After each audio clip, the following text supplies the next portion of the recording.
বিসমিল্লাহ। আরে তুই খালি কাজের মধ্যে বিসমিল্লাহ বিসমিল্লাহ বলিস কেন? তোর একবার বিসমিল্লাহ বলবি নি, এবার যদি একবার বিসমিল্লাহ বলিস তোর কিন্তু এবার খবর আছে। তুই খালি আর একবার বিসমিল্লাহ বলি দেখ, তোকে ধানের ভাই খুশি ধরবো।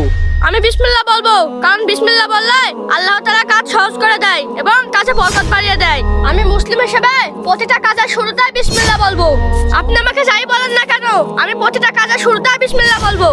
এখানে তো অনেক সোনার মোহর আছে, আমাকে তো একটু বাজারে যাওয়া লাগবে, তাই আমার বিশ্বস্ত লোকের কাছে রেখে যেতে হবে।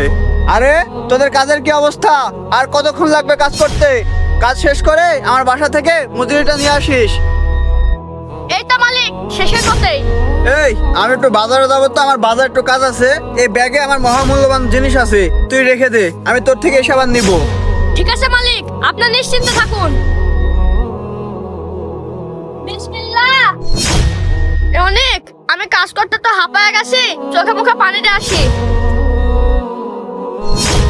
থাম, তোর বিসমিল্লাহর পাওয়ার আমি দেখছি। ওই ব্যাগটা এখন ওখান থেকে চুরি করে নেবো, দেখি তোর বিসমিল্লাহ কি করতে পারে। দেখি তো এই ব্যাগের মধ্যে কি আছে। আরে এগুলো তো সোনার মোহর। আমি এখন এই সোনার মোহরগুলা চুরি করে নিব। এই সাজিদ, আমার বাজারের কাজ তো শেষ, আমার জিনিসটা আমাকে ফেরত দে। ঠিক আছে মালিক, এক্ষুনি দিচ্ছি আপনার জিনিস। বিসমিল্লাহ বিসমিল্লাহ। এই নেন মালিক, আপনার জিনিস। আরে সত্যি তো বিসমিল্লাহর অনেক ক্ষমতা।